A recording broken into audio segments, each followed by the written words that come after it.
10-minute one. Anyways, thank you for being here. My name is Brad Rourke. I'm President, CEO of Scottie Resources. I've been involved in this company this is my 4th year right now.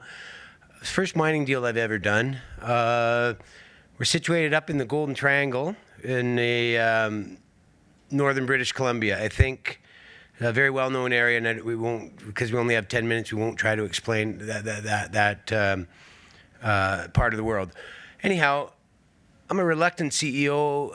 I basically had an investment in this company in the beginning of 2016.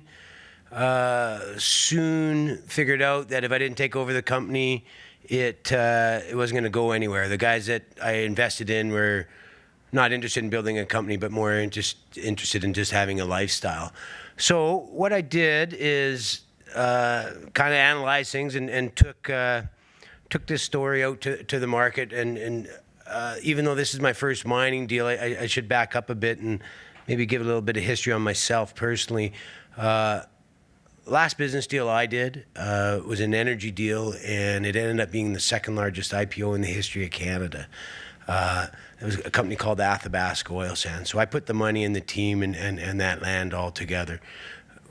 I left Calgary in 2006, and I moved up to northern British Columbia for no other reason that I wanted to raise my family in a small town. I like skiing, I love fishing, and at that time I thought I had more money than I'd ever need for the rest of my life. Life has a way of teaching you a few lessons because I stayed with energy. I've been humbled a little bit, but for the most part, I got to do what I want to do. I built my little log cabin and got to fish lots and ski lots and take my kids to school every day. The town of Smithers, where I moved to, isn't up in northern BC in the Golden Triangle, and that's kind of how I got involved. And I met this guy, and he'd dripping on me, and he knew I was a financial guy in the past, and I liked the guy, and I go, okay, here, let me look at this company, and I go, okay, I don't know anything about mining, but let's clean it up, and I know how to market, and it looks interesting. What really attracted me to the project and the opportunity was it was a past-producing gold mine. It only ran for 3 years. It was Don McLeod's first mine. Produced a half ounce per ton, and it was right beside Peridium, which is a big story in the mining business. And it's right below, it's right below Peridium, and it's right above the old Premier mine, which produced 2 million ounces of gold. And so I was like, well, that's what you want. You want to find gold, you go to where it was found before. And that's kind of the mantra I heard. And I'm going, I had 10 years off, and I go, oh, I'll do this. And then that's when my education started, right? Mining's a little bit different than the other businesses I've been involved with. So it's been pretty frustrating, but I'm starting to have fun now, because what I've done is I've cleaned this company up to a point where I'm able to come out and start be proud of what we have and be able to articulate a proper value proposition. Again, I'm not following the slides. Anyways, like I say, it was a past-producing mine. I think this mine closed down not because it ran out of ore. It was strictly economics. Gold at the time in, say, 1981 was $750 an ounce. Dropped down to about $250 an ounce by 1984. The mine that was running. He had a $20 million facility he was paying 20% interest on. And that's what shut down the mine. They never really did any exploration on the property. They just basically found a vein on surface and started mining it. And at a half ounce per ton, even back then, was good. When I first... is there a click pointer on this? Anyways, if you can see where the big yellow dot is there on the upper left corner, I started off with 400 hectares, and I thought that was going to be enough. And then as I started educating myself, no one was going to care that I had 400 hectares. Over the last 4 years, I started with 400 hectares. I have now 18,500 hectares in the Golden Triangle. As you can see, my neighbors are Peridium. It's a $3 billion company. SCOT, which bought, if you can see to the bottom right, that was IDM. I've accumulated all that land before SCOT bought IDM. And I started it's very difficult to get land in the area.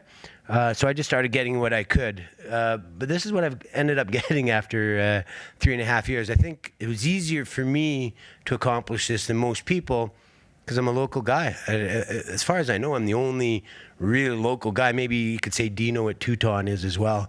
He has a home in Stewart. But so this is what I've come up with.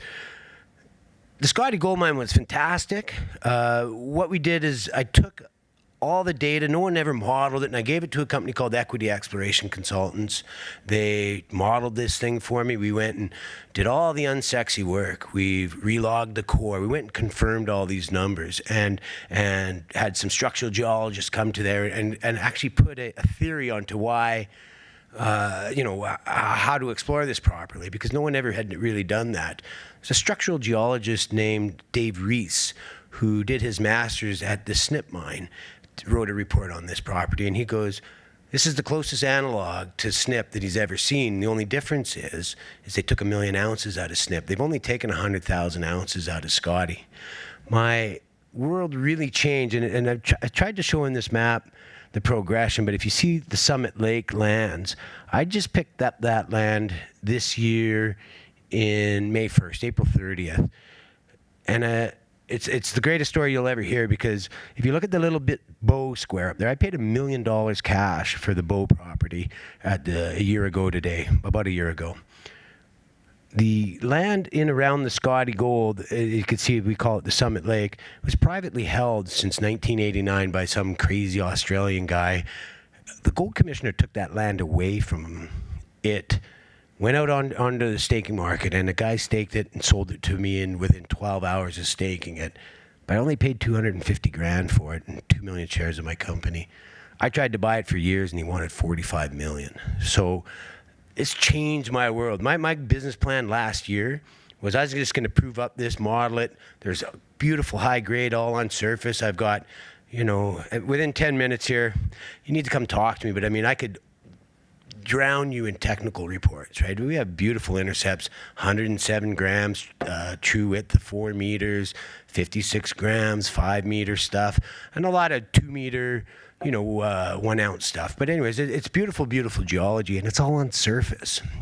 My whole plan up until before I got to Summit Lake is I was just going to prove up this land, model it, have it done right, and I was going to sell it to SCOT whenever they got their mill going, because they are putting a 2,800 ton a day mill there right now. I've got a very good relationship with Derek White, who's the president. He wanted to put 4 drills on my property, and I politely declined, because I've been patient. I mean, I've literally takes a little bit of time to do these things, and at my market cap right now, I'm today at a $10 million, $11 million market cap. But no one's heard my story. I mean, I never have done any marketing until Beaver Creek, and that was 6 weeks ago. And it was mid-August this year where we've modeled it. We've done all this science for about 3 years. And on the 15th of August, I think, I just said, Thomas, that's my geologist, we're going to do a 2,000 meter drill program. He's like, we can't do a 2,000. How can we do this, Brad? And I said, look, we can do it. We had no money. I had $45,000 in the bank. But I live in Smithers. All the drilling companies are there, and I just, I know everybody. And I just said to John at Driftwood Drilling, I said, you got drills on KSM? Can you just drop one off at Scottie? And I just promise you I'll get the money. And if I can't raise the money, I'll just personally look after it. And John said, okay, Brad. And so I went into Beaver Creek and hadn't really articulated my story. And 2 days later, I was going to just raise $1.5 million. I was really trying to hope I could get the market up a little bit, but as nobody really cares these days. So I came out with $2.5 million, and so it's kind of a good story when you hear these. I went there with nothing, and then now I've we finished that drill. The drills went off the property yesterday or 2 days ago. Things that I have going for me where you want to see, okay, so great. I've accumulated a lot of land. I've modeled a piece of property. I've took a fire hose to a really mismanaged company, took it down to the studs. I built it up. If you take the time to look at who's on my board of directors, it's a pretty impressive crew of guys, and just ask yourself, why would they join a team with a guy who's never done a mining deal before? So, these are, I think, questions that one should ask, or just come and talk to me here when we have some drinks. I think I've gone through all this. There's about $150 million of infrastructure already in place. There's 7 kilometers of tunnels. There's a mill. I'm treating this as an exploration play, not as a mining story. But I do have a permit. It's a small mine permit, but there is a permit in place. That's a little picture of the mine. That represents about 400 hectares there. But just kind of shows that the mine actually goes into the mountain. It doesn't go down, so there's no dewatering. You can still walk. The rail system's all good. I had 2 engineers come in. They say they could get that thing going for $3 million. Again, I'm not confusing myself with saying I become a miner. I'm treating this as an exploration play because the opportunity I saw is that the 700 drill holes they did were all production drill holes. Nobody's explored the area, right? I know we have 13 gold-bearing veins on surface that we know of, and I got about $50,000 of assays coming back from this summer because I had 7 geologists going and ground truthing all the new lands on the Summit Lake property. I think this kind of shows you where I just finished a drill program, like I say. I put 9 holes into the Bend vein. The O&M zone there, I did a 500-meter hole, but we tried to hit 4 targets from that hole. And then another 5 holes. I think we got 6 holes on the Blueberry vein, but check out, I think a news release just went out in the last hour. I haven't looked at it myself to know exactly, but Thomas, my geologist, did it. So those assays are pending as well. I'm probably 6 weeks away from getting those. I got 30 seconds. We have 180,000 tons of tailings sitting there. We did quite a study on them last year, took 74 samples. By our estimate, there's 14,800 ounces of gold in those tailings. There's 6 grams at the bottom, 0.2, 0.3 at the top. And we did benchmark recovery tests. Ernie Mast is on my board. He's a metallurgist. We recover 80% of those. That's just insane, and it's on surface. The lake has since drained, so you can just drive up to them. So I think that's a non-dilutive financing that we could realize monetary value for in the next, as early as next year if we decide to. We'll go through this one. I got the 3rd most showings in the Golden Triangle, and that's all I get.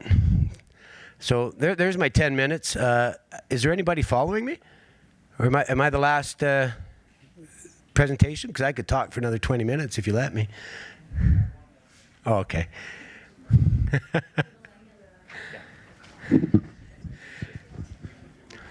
Yeah, you can have a couple more minutes if you want to talk about anything specifically or if anyone's got any questions. Well, I'm almost done, I think. And really what I'm trying to do is I think I've set this up with the work that we've done this year, accumulated these lands. We haven't told anybody. But looking out into next season and with this big land package, we can do a major drill program of which I think I can attract, whether it's a major partner to come in, help me, or a strategic financial partner, and do a proper 30,000, 40,000 meter program next year. We've done all the work. We've set it up. All that unsexy work has been done. And I think, again, if you remember, I'm an $11 million market cap. I don't even rate in the top 20 juniors of the Golden Triangle, but I could argue dollars to donuts, I should be in the top 3. And again, nobody's heard of me, and it's only because I purposely haven't gone out on the road. Now, I say Beaver Creek is the first one. This is my second one. I'm going to New Orleans. I'm going to London. In fact, people are going to get sick of hearing about me because now I'm going to go out on the road and start telling everybody because I've done what I can do. I mean, there's always lots of work to be done, but I think we could put together a major drill program. And I just draw attention to the guys that have joined my company.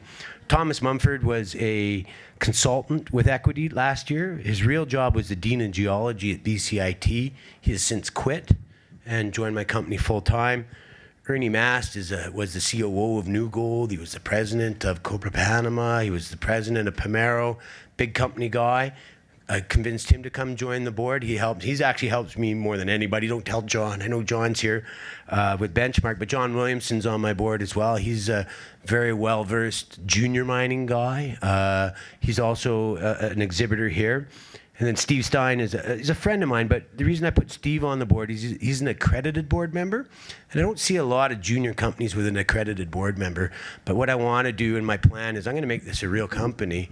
And I want to have compensation committee. I just want this to behave like a real company, and you know, if we're going to be a big one, let's start off really. So that I wanted to have an accredited guy in there.